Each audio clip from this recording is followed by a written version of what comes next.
Sampailah pada acara inti halal bihalal pada pagi hari ini, yaitu Mau'idatul Hasanah yang akan disampaikan oleh beliau yang terhormat Ustadz Firdaus Maulana Akbar STH ILC.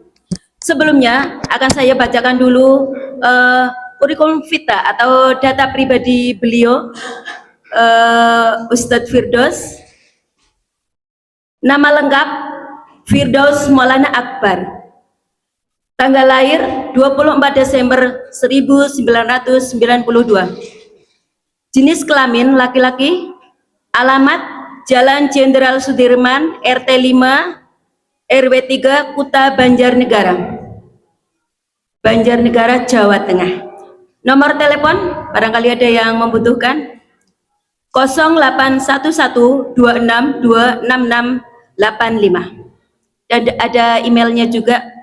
Status pernikahan, beliau sudah menikah. Kewarganegaraan, warga negara Indonesia. Pendidikan yang beliau tempuh sebagai berikut: SDN 4 Kerandegan Banjarnegara, SMP dan SMA Pondok Modern Darussalam Gontor, luar biasa ini. Dilanjutkan dengan ISID Gontor atau Unida Gontor. Beliau juga menempuh pendidikan Islamic University of Madinah, Kingdom of Saudi Arabia. Juga beliau mengenyam pendidikan Universitas Islam Negeri Sunan Kalijaga, Yogyakarta.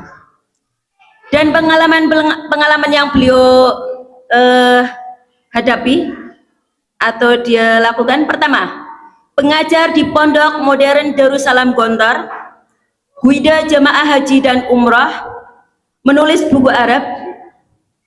Berikutnya klub kaligrafi dan pencaksilat. Luar biasa pengalamannya. Keterampilan yang beliau miliki ya: satu, mengisi kajian, menulis artikel Arab, public speaking, dan juga menerjemahkan artikel. Kalau kita perhatikan dari pendidikan yang beliau tempuh, dia masih muda. Luar biasa kehebatannya. Beliau ustadz yang mumpuni, dapat membawa kemajuan Islam yang luar biasa di Indonesia, khususnya di Banjarnegara. Dan mari kita sambut dengan seksama dan hikmat Mau'idatul Hasanah yang akan disampaikan oleh beliau yang terhormat Ustadz Firdaus Maulana Akbar STH ILC MAG. Kepada beliau yang terhormat, disilahkan. Bismillahirrahmanirrahim. Assalamualaikum warahmatullahi wabarakatuh. Waalaikumsalam. Alhamdulillahirabbil alamin. Alhamdulillahilladzi khalaqa kulla syai'in faqaddarahu taqdira. Ahmadu ta'ala wa ashkuruh, yuyassiru asiran wa yajburu katsiran, wa atubu ilaihi wa kana rabbuka basira. Subhanahu wa bihamdihi ja'ala al-laila wan nahara khilfatan liman arada an yadhakkara aw arada syukura. Asyhadu an la ilaha illallah wahdahu la syarika lah, wa asyhadu anna nabiyyana Muhammadan abduhu wa rasuluh sallallahu alaihi wasallam wa ala alihi washabihi ajma'in, amma ba'd.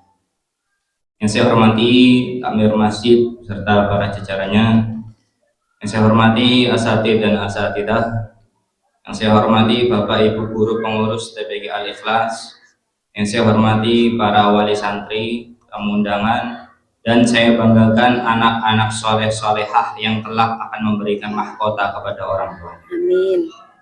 Alhamdulillah, segala puji bagi Allah Subhanahu wa taala yang telah memberikan kita semuanya nikmat Islam, nikmat iman, nikmat ihsan, nikmat kesehatan, nikmat kesempatan, dan nikmat-nikmat yang tidak dapat kita sebutkan satu persatu. Oleh karena itu Allah berfirman, a'udzubillahi minasyaitonirrajim, bismillahirrahmanirrahim, wa in ta'uddu nikmatallahi la tuhsuha. Kalaulah kita menghitung betapa banyak nikmat Allah Subhanahu wa taala yang diberikan kepada kita, niscaya tidak dapat kita menghitungnya, karena banyak sekali nikmat yang Allah berikan kepada kita. Nikmat sehat, nikmat sempat ini merupakan yang wajib kita syukuri. Betul apa betul? Betul nggih? Atau saya teng mriki sehat-sehat sedaya niki. Amin. Ya, Alhamdulillah. walaupun nanti saya ngagem nopo nggih. Tapi alhamdulillah semuanya sehat. Sehat dulu. Sehat ini mahal. Nggih napa mboten? Betul. Nek pun nebus obat teng apotek nembe kerasa kesehatan itu mahal. Makanya wajib kita bersyukur. Alhamdulillah. Lillah. Dari tadi saya lihat luar, lihat dalam, nggak ada yang bawa oksigen. Berarti sehat. Oke, betul tabung oksigen toh. Berarti sehat. Kenapa oksigen itu mahal loh? Ini apa betul? Yang pernah ke rumah sakit beli tabung oksigen full, itu kawan juta. Di seminggu 4 juta, sebulan, nah, sebulan setahun. Jangan pun pinten tahun. Itu dari oksigen saja kita harus banyak-banyak bersyukur. Alhamdulillah. Belum nikmat tangan, belum nikmat kaki, belum nikmat mata. Wah, makanya jangan sampai kita menjadi orang yang kufur nikmat. Fabi ayyi ala'i rabbikuma tukadzibah. Maka nikmat mana lagi yang kamu dustakan? Alhamdulillah. Salawat serta salam kita aturkan kepada Nabi kita Muhammad sallallahu alaihi wasallam yang telah membawa manusia dari zaman jahiliyah, zaman kebodohan menuju zaman terang benderang penuh dan ilmu pengetahuan. Semoga kita mendapatkan syafaatnya nanti di hari akhir kelak. Amin. Bismillahirrahmanirrahim. Rabbi shrah li sadri wa yassir li amri wahlul 'uqdatam min lisani yafqahu qawli. Subhanaka la ilma lana illa ma 'allamtana innaka antal alimul hakim. Rabbi zidni ilman warzuqni. Tadi banyak sekali anak-anak di depan kita. Ada yang tampil, ada yang nyanyi, ada yang ngaji, ada yang hafal, ada yang nggak hafal, ada yang jatuh, ada yang lari-lari. Ya itulah TPG. Anak-anak itu yang nanti cerah masa depannya. Memang sekarang tingkah lakunya seperti itu, tapi saya yakin 10 tahun, 20 tahun, 30 tahun ke depan itu akan jadi tiangnya Banjarnegara mungkin nanti dari sini. Anak-anak memang kecil tadi fisiknya, tapi jiwanya besar. Anak-anak kecil badannya, cita-citanya besar. Anak-anak masih minta permen, minta nonton, minta apalah, masih normal anak kecil. Tapi itulah yang nanti akan memberikan mahkota kita di hari akhir. Amin ya rabbal alamin. Untuk ustadz-ustadzah tadi banyak curhatan dapat apa. Ketahuilah setiap cek.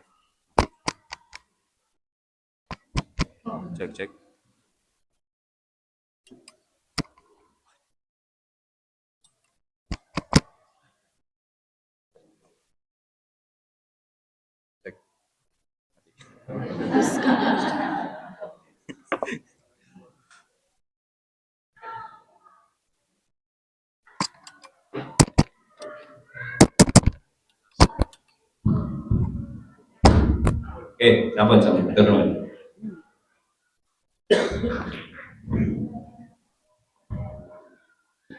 Ketahuilah untuk asatidah, guru dan seluruh jajarannya, setiap langkah kita berangkat ke sini itu Allah berkahi. Setiap langkah kita ke TPG ini Allah angkat derajat kita. Allah lancarkan urusan kita, Allah memberikan keberkahan. Ketika anak-anak itu terlihat menjengkelkan, ketika anak-anak terlihat melelahkan, ingatlah salah satu tangan mereka itu nanti akan menarik kita ke surga. Jadi ada ketika anak nakal itu jangan malah putus asa. Ketika ada anak nakal itu kok susah banget diatur ya. Bisa jadi dia yang menarik kita nanti ke dalam surga. Belum tentu asatidah ini paling soleh. Bisa jadi anak-anak itulah yang nanti akan menarik kita ke dalam surga. Begitu juga dengan bapak dan ibu. Mungkin amalan kita tidak banyak, namun kita dapat mencetak anak cucu yang soleh dan hafidh. Amin ya rabbal alamin. mengantarkan ke masjid, mengantarkan ke TPQ itu sepele, tapi pahalanya bisa sangat besar. Niatnya kecil, amalnya kecil, membangunkan ayo di TPQ sekolah ngaji, habis TPQ beliin permen atau beliin jajan, itu seperti remeh tapi pahalanya sangat besar. Khairukum man ta'allamal Qur'ana wa 'allama. Sebaik-baik kalian adalah yang mengajarkan Al-Qur'an dan mempelajari. Hadirin yang dirahmati oleh Allah Subhanahu wa taala. Di sini ada 3 acara halal bihalal. Ada TPQ Al-Ikhlas, ada pengajian majlis taklim, 3 in 1. Jadi saya ngisi di halal bihalal, ngisi di TPQ, ngisi di majlis taklim. Masya Allah. Nggih, borongan ya Pak. Semoga Allah mudahkan. Yang jelas tidak akan lama karena saya lihat tadi sudah mulai jam 9.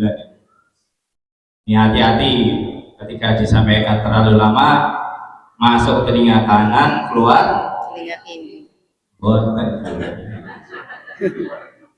Mending telinga kanan masuk telinga kiri, telinga kanan balik ke kanan. Iya, karena itu harus dipikirkan waktunya, nggak lama-lama tapi insya Allah masuk. Hadirin yang dirahmati oleh Allah Subhanahu wa taala. Yang pertama halal bihalal dulu sebentar. Mungkin jenengan sedoyo sudah sering banyak mendatangi halal bihalal, kumpul SD, kumpul bani, kumpul RT, kumpul RW, kumpul banyak sekali. Tapi inti dari halal bihalal itu apa? Intinya adalah mau memaafkan. Mau apa? Memaafkan. Itu intinya. Saling meminta maaf. Minta maaf mudah, memaafkan sulit. Ini apa badan? Ampunan nggih Pak, nggih nanti faidin mohon maaf lahir batin, hanya salah. Tapi dalam hati kami dilunasi. Kayak gini, mudah diucapkan tapi untuk dipraktekkan agak sulit. Makanya kalau sudah minal aidin faidin mohon maaf lahir batin, taqabbalallahu minna minkum sallallahu amal kullu amal bukan sudah minta maaf ya sampun. Tapi harus diingat terkadang kesalahan kita itu masih berbekas. Makanya jangan mengulangi kesalahan kedua kali. Ini apa betul? Seperti orang maku kayu. Setelah dipaku, dicabut, konten bekasnya apa betul? Nah, itu. Ketika kita berbuat salah sama orang lain masih ada bekas. Di mana? Di hati. Mungkin sudah nggih ngapunten tapi dalam hatinya masih rasa. Gini Pak Badan? Ya itu real, betul. Kenapa? Karena masalah hati inilah yang ingin dikaji dalam halal bihalal. Pentingnya itu di hati. Kenapa? Karena hati inilah yang akan kita bawa menghadap Allah Subhanahu wa ta'ala. Hati ini kendaraan. Jadi nih bapak-bapak kendaraannya Scoopy, yaitu hatinya itu Scoopy. Bawa Vario, hatinya nggih Vario. Bawa Avanza, hatinya Avanza. Maksudnya kepribadian. Hati itulah yang nanti akan kita bawa menghadap Allah. Apakah hatinya itu bersih? Apakah hatinya itu bolak-balik? Apa hatinya itu kotor?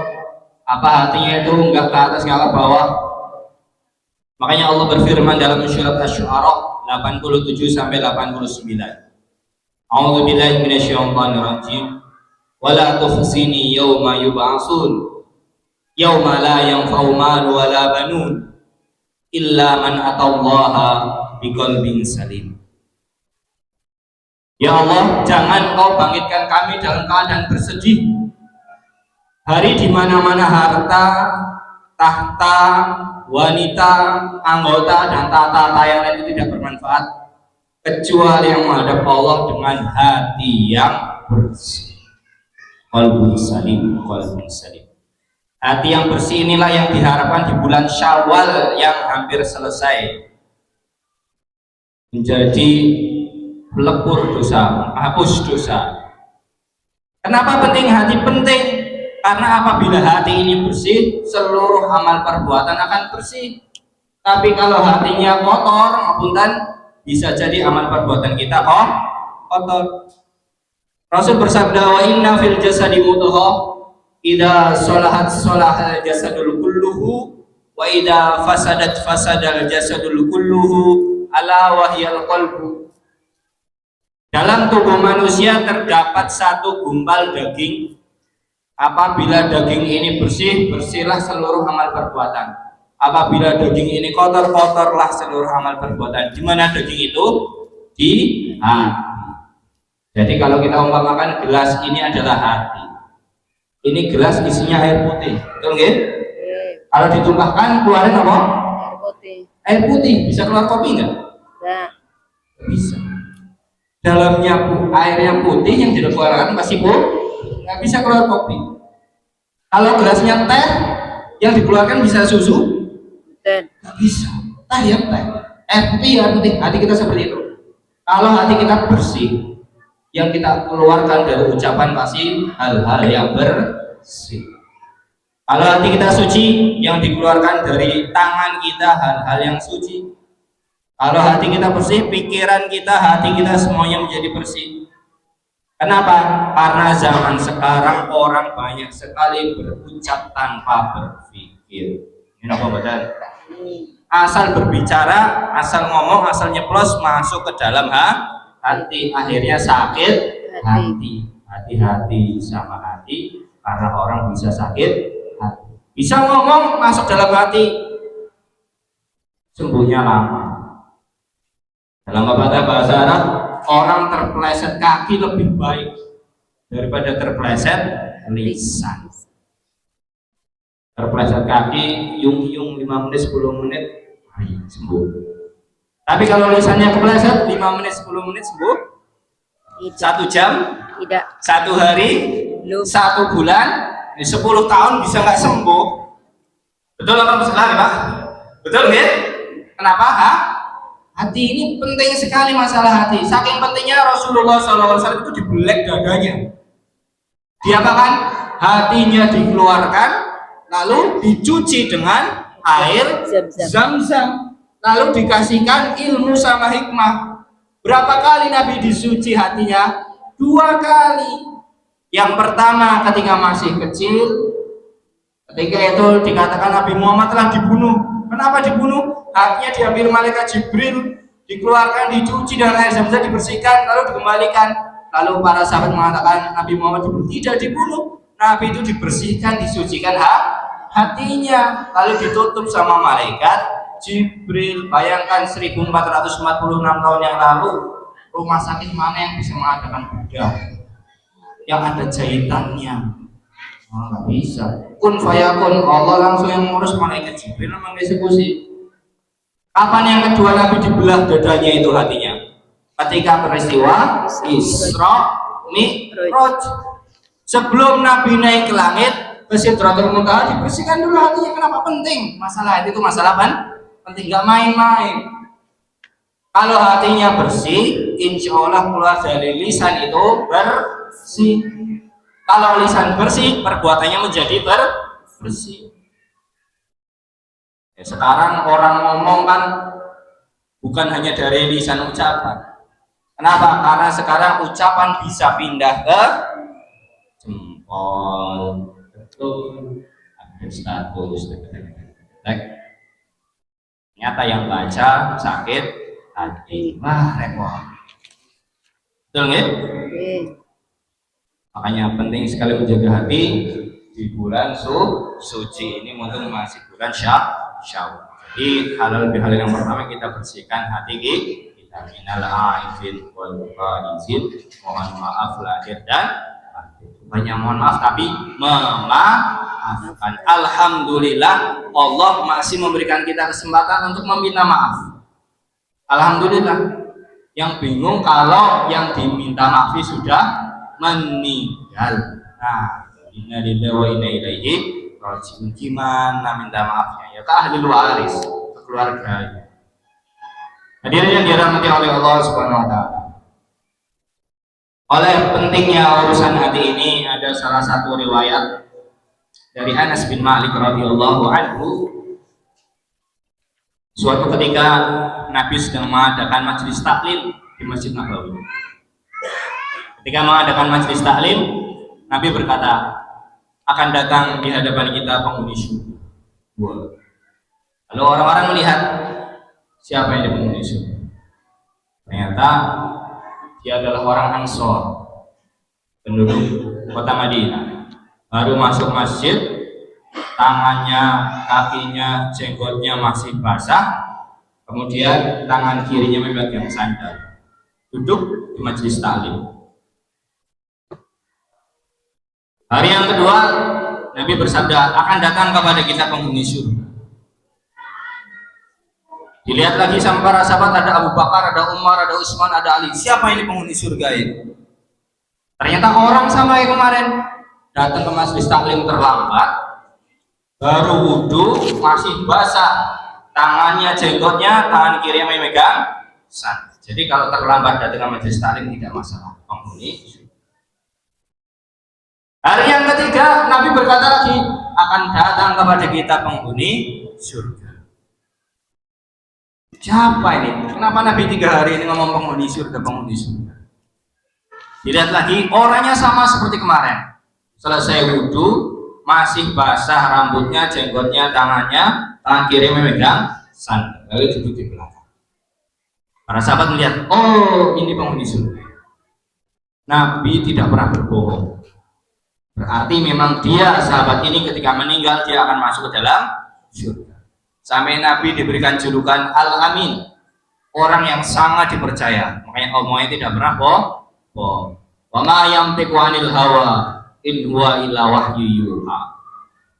Yang Nabi katakan itu adalah wahyu, tidak sesuai dengan hawa nafsu. Maka ada anak muda yang bernama Abdullah bin Amr bin As. Anak muda ini karena ghirah, semangat agamanya masih tinggi, datang ke penghuni surga ini. Wahai penghuni surga, bolehkah aku menginap di rumah selama 3 hari? Kenapa? Aku sedang punya masalah sama bapakku di rumah. Aku bersumpah pada bapakku tidak ingin pulang selama 3 hari. Karena dia penghuni surga, ya silahkan. Kalau kita kan bukan penghuni surga, ya, calon penghuni surga. Ini apa betul? Calon kan bisa masuk, bisa buat ya. Calon bupati bisa jabat, bisa calon gubernur, tak saja calon. Kita kan masih calon penghuni surga, bisa masuk, bisa enggak, nanti lihat Allah gimana. Ketika itu Abdullah bin Amr bin As pulang ke rumah Ansor ini, kemudian tidur di rumahnya. Ketika malam ini penghuni surga mesti tahajud ini dari habis isya sampai subuh. Namanya penghuni surga. Ternyata apa yang dilakukan setelah sholat isya, langsung naik ke atas kasur, hanya istighfar, astagfirullah, subhanallah, alhamdulillah, wa bismillah, Allahumma ahya wa amut. Selesai sholat isya tidur. Jadi penghuni surga setelah sholat isya tidur. Jadi nggak salah kalau jenengan habis isya langsung tidur, bilang alhamdulillah, salam penghuni surga. Coba harus difahami sampai selesai, jangan berhenti di sini. Kemudian Abdullah bin Amr bin As mungkin nanti malam bangun ini. Lalu dia begadang, satu malam itu saya nggak akan tidur, ingin mencari apa amalannya sampai Nabi mengatakan penghuni surga. Menjelang subuh, Ansor ini bangun berzikir astagfirullah, astagfirullah. Memang sunnahnya zikir ketika menjelang subuh, dan subuh adalah istighfar. Wabil asharihum yastaghfirun. Oh mungkin habis ini puasa. Habis ini puasa. Mungkin sahur. Penghuni surga masih nggak puasa. Ternyata setelah sholat subuh sarapan. Makan kurma, minum teh, kopi.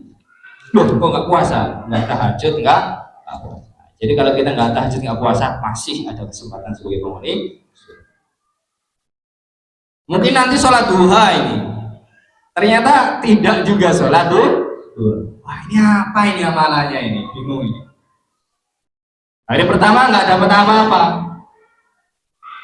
Hari yang kedua mungkin hari pertama kemarin dia lelah, dia capek, lantas tidak sholat malam. Hari kedua selesai sholat isya sudah siap-siap, wah aku udah siap ini, udah minum susu dan suplemen, siap bekerja. Selesai sholat isya, apa yang dilakukan? Naik ke atas kasur, hanya istighfar, astagfirullah, subhanallah, alhamdulillah, bismillahirrahmanirrahim, ahya wa. Hari ini langsung tidur. Mungkin nanti malam tahajud sampai menjelang subuh nggak bangun-bangun. Mungkin dia akan sahur, nggak sahur juga. Mungkin dia akan duha, nggak duha juga. Hari kedua, hari ketiga sama seperti itu. Setelah sholat isya, bismillahirrahmanirrahim, ahya wa. Wah, nggak dapet ini. Jangan-jangan dia tahu nih, dia lagi mencari apa amalanku penghuni surga. Subuh berjamaah, habis itu sarapan. Hari ketiga sudah nyerah, sudahlah, aku nggak tahu apa amalannya beliau ini. Aku mau menghadap saja. Wahai penghuni surga, aku Abdullah bin Amr bin As. Jujur, minta maaf. Sebenarnya aku tidak punya masalah dengan keluarga. Aku tidak punya masalah dengan bapakku. Aku menginap di sini hanya ingin tahu apa amalan Anda sehingga Nabi mengatakan akan datang kepada kita penghuni surga. Aku ingin mencari tahu apa amalan. Kemudian orang yang menjawab, oh kalau seperti itu kamu mau tahu amalanku? Iya. Kamu lihat sesuatu enggak? Apa yang aku lakukan spesial selama 3 hari ini? Tidak sama sekali.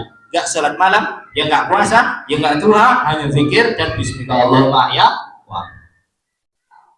Baiklah. Amalanku berada di sini. Berada di hati. Apa? Aku tidak pernah memiliki rasa iri, dengki, sombong terhadap rizki yang Allah berikan kepada sesama muslim. Wah, disinilah Abdullah bin Amr bin As, inilah yang menjadikan Anda sebagai penghuni surga. Tidak pernah memiliki rasa iri, dengki, sombong terhadap rizki yang Allah berikan kepada sesama muslim. Hadis riwayat Ahmad. Jadi untuk masuk surga itu gampang sih. Menjaga hati. Tapi menjaga hati itulah yang sulit. You know that? Ini motornya anyar, Panas. Avanza ini anyar maleo. Sawai wah. Ya itu hanya menimbulkan rasa iri, rasa dong. Coba lihat yang di bawah kita. Coba yang lihat gak punya motor, yang gak punya mobil, yang gak punya istri, yang gak punya anak. Coba lihat, itu lebih menenteramkan hati. Unzuru ila man huwa asfala minkum wa la tanzuru ila man huwa fawqakum wa huwa ajdaru alla tasdaru ni'matallahi alaikum. Lihatlah yang di bawahmu. Lihatlah di bawahmu perkara dunia. Agar apa? Agar kamu jadi bersyukur. Alhamdulillah sudah punya pasangan. Betapa banyak orang yang bersyukur. Alhamdulillah sudah punya anak. Betapa banyak orang nikah. Alhamdulillah sudah punya cucu. Betapa banyak orang gak punya cucu. You know what that? Kajian halal bi halal. Ada 3 acara ya. Saya coba gabungin jadi satu. Selanjutnya kita akan membahas tentang parenting. Yang dimana tadi di sini ada yang membaca surat Abasa, masya Allah. Surat At-Takwir luar biasa. Itu tidak mungkin instan, betul ya? Ada prosesnya. Berbulan-bulan, berhari-hari, bertahun-tahun mungkin sampai mereka bisa hafal. Itu semua bagus atau tidak? Bagus, luar biasa. Baru bisa baca, anak kecil sudah bisa baca, itu bersyukur alhamdulillah. Betapa banyak anak sekarang itu bisanya ngapain? You know dan betul itu. Oh, putra putune jenengan masih mau datang ke TPK, masya Allah, itu nikmat yang nggak bisa dijual, nggak bisa dijual, itu mahal sekali itu. Masih mau datang ke TPK, masih mau masih alhamdulillah. Rezeki luar biasa. Tapi yang harus difahami, apakah cukup menaruh anak di TPK Al-Ikhlas? Jawabannya tidak. Ketika kita ingin memiliki anak yang hafidh tadi kata ustadzahnya, yang dimana anaknya soleh dan soleh, apakah cukup dibawa ke masjid? Tidak. Biasanya kalau orang ingin memasukkan, memondokkan anaknya, apa yang pertama ditanya? Sekolahnya di mana? Kiainya siapa? Pondoknya siapa? Gurunya siapa? Sekolahnya di mana? Gitu Pak Badan? Iya. Logikanya seperti ketika anak kita mau masukkan ke TPQ, mau masuk lebih tinggi, sekolah tahfidz, sekolah apa? Yang dilihat itu malah hal-hal yang di luar keutamaannya, yang dibahas malah sekolahnya dulu. Padahal yang paling penting ketika mau mencetak sang anak, tadi sudah dibahas sama Ustaz sebentar, itu adalah rumah. Jadi TPQ penting, tapi rumah paling penting. Kenapa? Karena anak bangun tidur yang dilihat itu bapak, nggak mungkin yang dilihat Ustaz, kecuali bapaknya Ustaz. Anak bangun tidur yang dilihat itu ibu, bukan Ustaz. Ini apa betul? Di TPQ hanya 1-2 jam toh, atau berapa jam di sini? 1,5. 1,5 jam, itu udah mentok banget. Ustaz saya itu jangan juga. Di rumah berapa jam? Berjam-jam. 20 jam lebih. Ini apa betul? Lah betul. Jadi jangan cuma TPQ-nya difikirkan, tapi rumahnya ini perlu diperhatikan. Apa judulnya? Membangun. Stop Rian. Membangun Rian. Apa maksudnya membangun? Apakah bisa tukang bangunan hanya satu yang kerja? Membuat masjid ini apakah hanya ada tukang cor? Butuh apa? Tukang-tukang yang lain, butuh arsitek, betul? Butuh dana, butuh rencana, gitu betul? Menciptakan anak soleh-soleh itu membangun, butuh kerjasama. Keluarga, siapa ini keluarga? Ayah, ibu, dan Dalam KBBI, Kamus Besar Bahasa Indonesia, seluruh isi rumah yang menjadi tanggung jawab kepala keluarga. Ada bapak, ada ibu, ada kakek, ada nenek, kalau masih gabung. Ada anak, ada kakak, ada adik, ada cucu. Itu harus dibangun bersama. Gak bisa hanya satu yang membangun, yang lainnya gak membangun, sulit. Ini apa Badan? Betul. Sang bapak semangat untuk membawa anaknya ke TPQ, sang ibunya berapa? Tidak bisa. Atau kebalikan, sang ibu nganter anaknya semangat ke TPQ ke sekolah, bapaknya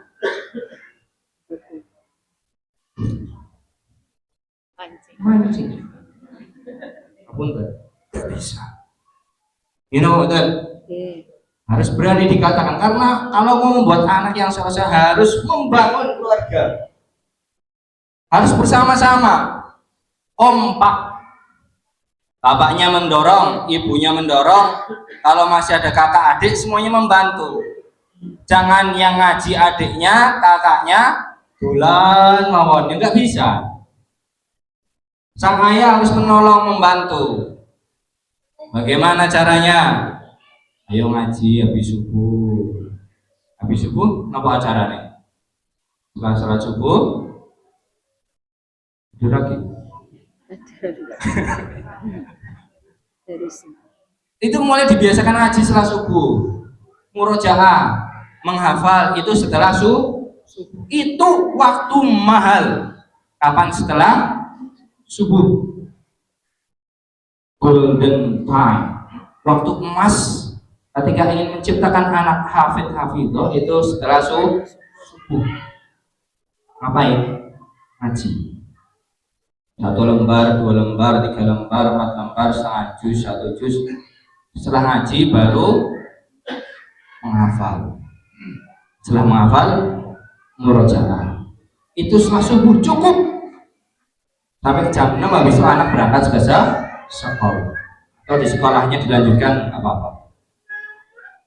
Setelah zuhur murojaah, setelah asar murojaah, setelah maghrib ngaji lagi, setelah isya itu nambah terus. Satu hari satu ayat saja. Satu hari satu ayat. Satu minggu 7 ayat. Satu bulan 30 ayat. Satu tahun 365 ayat. Ayo, 365 itu berapa juz? Al-Baqarah saja 286. 3 juz setengah itu berarti setahun apabila satu hari satu ayat. Alif lam mim. Hari kedua alif lam mim. Dzalikal kitabul la raiba fihi hudal lil muttaqin. Hari ketiga tambah satu ayat. Bismillahirrahmanirrahim. Alif lam mim. Dzalikal kitabul la raiba fihi hudal lil muttaqin alladzina yu'minuna bil ghaibi wa yuqimunas sholata wa mimma razaqnahum yunfiqun. Istiqomah aja, satu ayat itu 3 juz setengah. Kalau 2 ayat 3,5 tambah 3,5 7 juz. Kita pakai ini udah berapa juz? Baru 1 juz ya, berarti setengah ayat. Kalau bisa istiqomah 1 ayat 1 tahun tuh dapat 3 juz setengah, juz 30, juz 29, juz 28, juz 27 setengah. Kalau dari sisi ya, juz 1, juz 2, juz 3. Itu kapan dimulai? Setelah subuh. Dan itu yang kami rasakan di kota Madinah Munawwarah sana.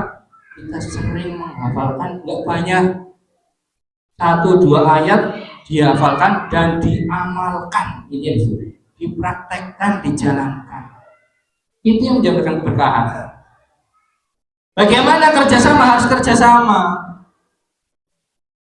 Ustaz, saya nggak bisa ngaji, Ustaz. Ya kasih ke ibu nggak bisa ngaji. Ya kasih ke bapak, kakek, ke nenek. Harus saling support. Malu, Ustaz, izin, Ustaz. Masa anaknya udah hafal apa saat takwir, bapaknya nggak hafal. Nggak apa-apa, mulai dari ikro lagi, mulai dari qiraati lagi, mulai dari yang gua lagi. Malu, jangan malu. Mencuri baru malu, mengambil aspal baru malu, mengambil hak orang lain baru malu. Tapi ngaji itu malah mulia. Jadi kita belum bisa apa-apa, kita malah baru mulai, nggak apa-apa. Yang dilihat itu akhirnya husnul khotimah. Bisa jadi Allah mematikan kita lagi latihan al-fatah, jafar. Betul. Gitu apa betul? Itu. Jangan malu. Penting sekali. Rumah harus saling membangun. Jangan yang dibangun hanya terasnya saja, ukurannya 3 kali 4. Jangan yang dibangun karpotnya saja, Avanza geser tambah Innova. Bukan hanya itu yang dibangun, itu penting. Tapi yang lebih penting orang dalamnya harus dibangun. Manusianya. Orang meninggal tidak akan membawa Innova. Innova betul? Ada di sini kuburan, ketika meninggal Innovanya dimasukin. Itu akan menjadi ahli waris, jadi amal soleh. Makanya penting sekali keluarga saling membangun, bapak, ibu, kakak, adik, semuanya penting. Buah tidak akan jatuh jauh dari pohonnya. Ini betul. Kalau pohonnya mangga, tumbuhin apa? Mangga. Ini betul. Buahnya semangka, tumbuhnya pohonnya durian. Pohonnya semangka. Atau kebalik, pohon semangka buahnya durian, tempun jadi gue tumbas nih. buah nggak mungkin jatuh jauh dari pohon. Harus paham, ketika orang tua baik akan menghasilkan anak yang baik. Jadi kalau membetulkan anak, betulkan dulu diri kita sendiri. Insya Allah anak akan baik. Insya Allah anak akan baik. Pohon apel jatuhnya ya apel, pohon mangga jatuhnya ya mangga. Nggak mungkin yang lain itu, kecuali jatuhnya ke sungai. Apel jatuh ke sungai. Nah, ini harus perbaiki diri kita sendiri. Hasinu sholat, perbaikilah sholatmu, perbaikilah diri kita, jangan perbaiki orang lain. Kalau diri kita sudah baik, baru memperbaiki orang lain. Orang lain baru akan baik. Jadi kalau mau anak kita baik, siapa yang pertama diperbaiki? Diri kita. Kalau kita sudah baik, insya Allah anak akan ikut. Ustaz, anak saya kalau mau ke TPG itu ngegame terus Ustaz. Zaman sekarang ya, PUBG Mobile, jenis apa lagi tuh, app atau apa nggak paham saya. Itu ngegame terus Ustaz. Gimana Ustaz? Solusinya biar anak mau mengaji? Perbaiki diri kita. Jangan-jangan malah kita yang kecanduan HP. Jangan-jangan malah bapaknya lebih lama di depan HP, atau ibunya lebih lama di Netflix, atau di YouTube, atau Instagram. Nah, jadi untuk perbaiki diri kita sendiri dulu. Sang anak merokok, bapak merokok, perbaiki diri kita sendiri. Sang anak sukanya main, bapak main, nah tuh ribet. Makanya membangun keluarga tepat sekali temanya ini. Maka harus saling membantu, saling menolong, wa ta'awanu 'alal birri wat taqwa. Saling menolonglah dalam kebaikan dan dalam ketakwaan. Oleh karena itu harus paham juga, ketika anak mengaji itu butuh proses. Jilid 1, baru ke jilid 2, ke jilid 3, jilid 4, jilid 5. Orang tua harus sabar. Nggak mungkin baru 1 hari memasukkan ke TPG Al-Ikhlas langsung hafal kayak tadi. Wah, spesial itu. Butuh proses. Dan jangan membandingkan anak satu dengan anak lainnya. Dan Mas, putrane Pak Niko, Pak Agung, Pak Fulan, cepet banget hafalan ini. Mas, putranya kok malah lambat banget ya. Jangan saling membanding. Kalau anaknya jawab bingung, putranya siapa? Kayak siapa? Itu ya bapak ini.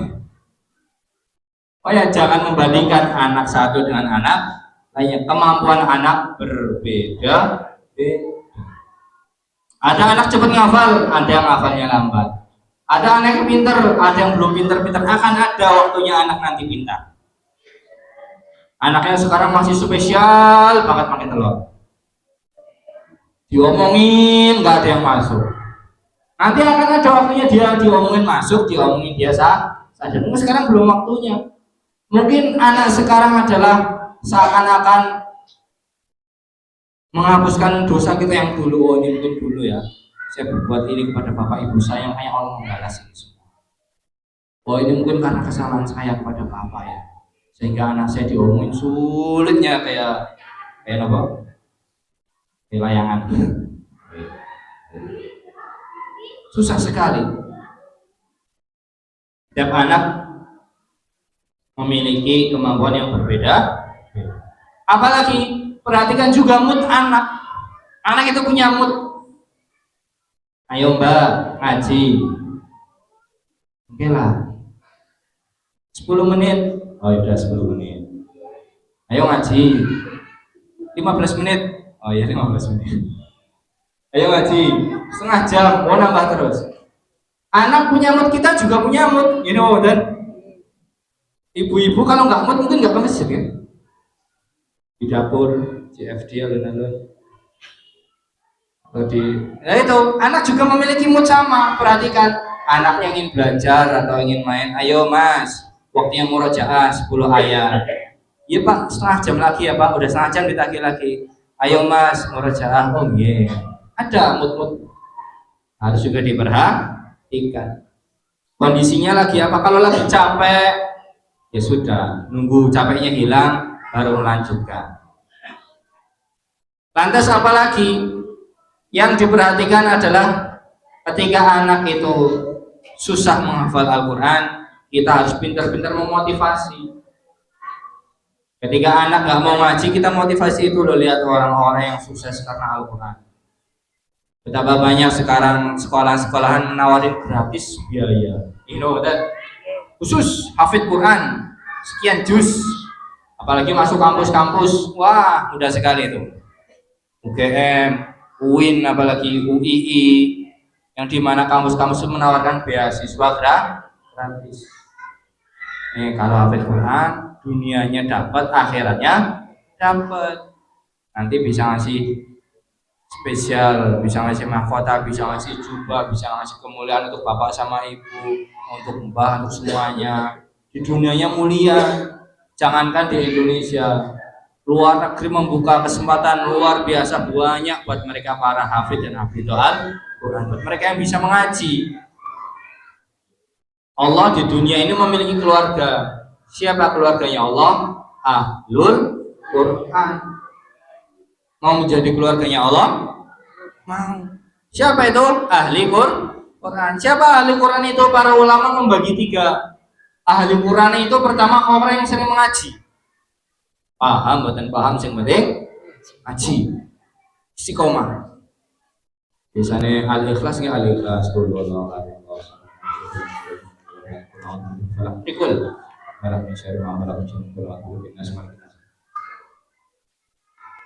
Biasanya al-fatihah ya al-fatihah, zikir gak zikir, sebisa kita. La yukallifullahu nafsan illa wus'aha. Allah tidak akan membebani sesuai dengan kemampuan kita masing, tapi istiqomah ngaji. Yang kedua, keluarga Al-Quran ketika dia sudah bisa mengaji, dia bisa menghafalkan. Hafal, nggak harus 30 juz. 1 juz mungkin, 1 juz bisa mengamalkan, ini luar biasa. 1 juz bisa mentadaburi, sudah cukup. Bisa disebut ahlul Quran.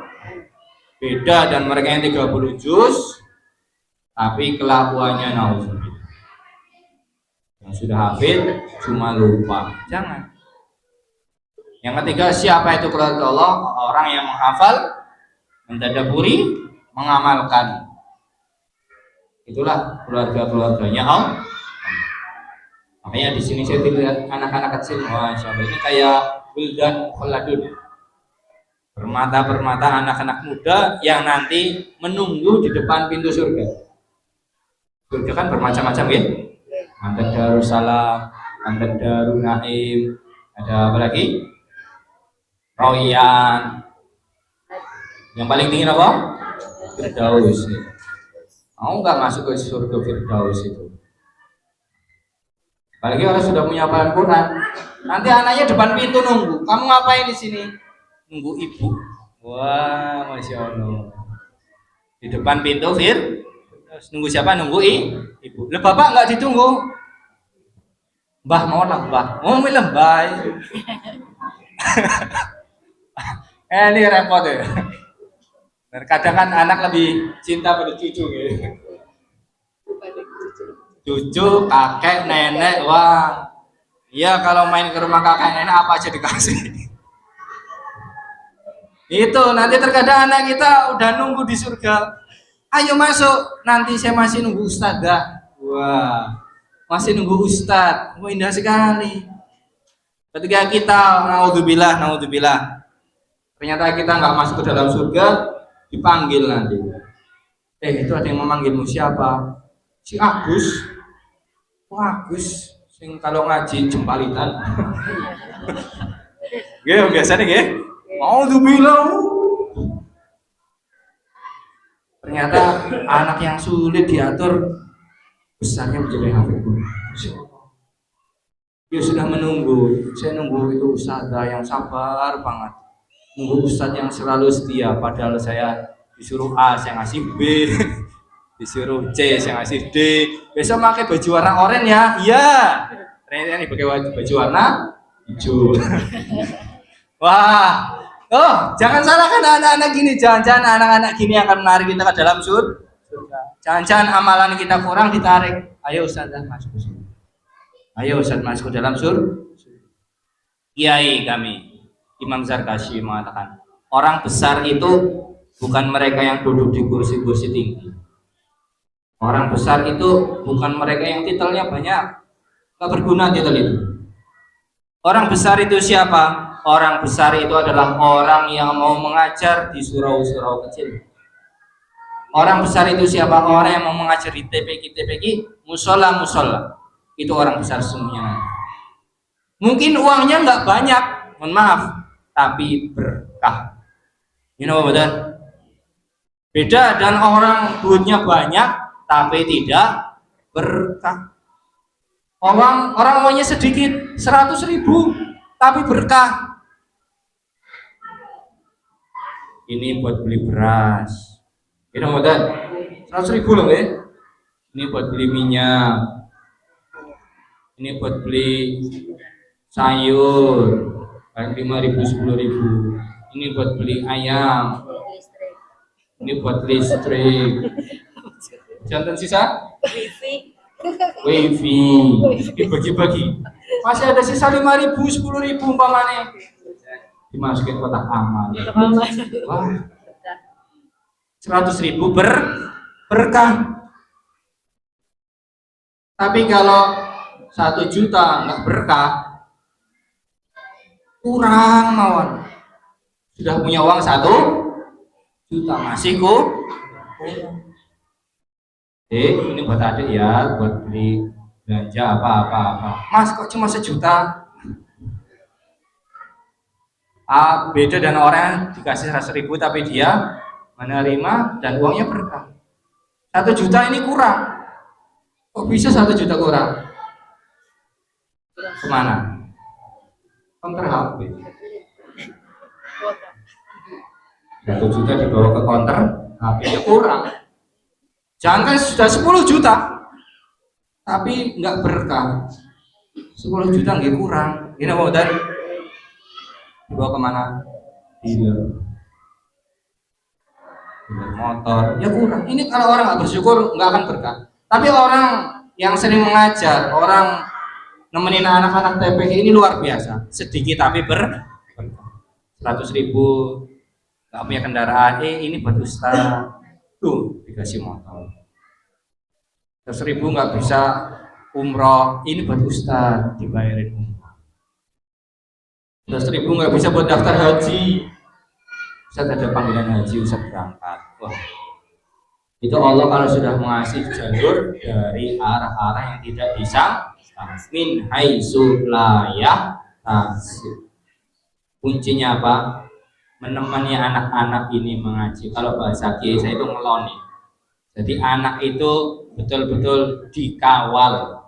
Bagaimana perkembangannya, bagaimana hafalnya sudah sampai mana. Itu ketika anak itu sukses, diri kita juga akan menjadi orang yang sukses. Insya Allah. Itu saja sudah sampai jam 11 nih. Nanti undangan jam 9 sampai jam 10. Karena sudah sampai jam 10. Saya nggak bisa lama-lama karena sebab sedang di Jogja. Kemarin saya di Banjar, habis itu di Jogja, baru tadi pagi sampai Banjar. Jangan lupa, basic saya belum terlalu bagus, saya keluar-keluar. Ya alhamdulillah, kecuali lumayan. Jadi terkadang mohon maaf kemarin Pak. Pak Masdar itu ngasih undangan saya sudah sampai 3 kali ya Pak. Selama bulan Ramadan saya ngapunten sangat. Saya terkadang di Magelang, isi di Magelang, terkadang di Muntilan, terkadang di Banjar. Nah sekarang lagi aktif di Jogja Pak. Ini lagi Banjar pulang ya saya sempetin. Dimanapun Banjar iya insya Allah. Kalau nggak tabrakan nggak apa-apa. Tapi kalau tabrakan ngapunten lah. Insya Allah kalau kosong saya dahulukan Banjar. Biasanya UGM manggil, UIN manggil. Tapi ketika ada Banjar dulu. Tapi kalau nggak datang ya saya dahulukan yang luar dulu Pak. Saya nggak bisa lama-lama, mohon maaf. Habis ini masih ada jadwal lagi. Apabila ada kebenaran dalam penyampaian itu datangnya dari Allah Subhanahu wa taala. Apabila ada kesalahan itu datangnya dari saya. Mohon maaf. Nun sewu Ustadz. Assalamualaikum warahmatullahi Nun sewu Ustadz, minta waktunya untuk sesi tanya jawab. wabarakatuh. Mungkin jamaah atau wali santri mau bertanya kepada Ustadz, diberikan waktunya. Monggo.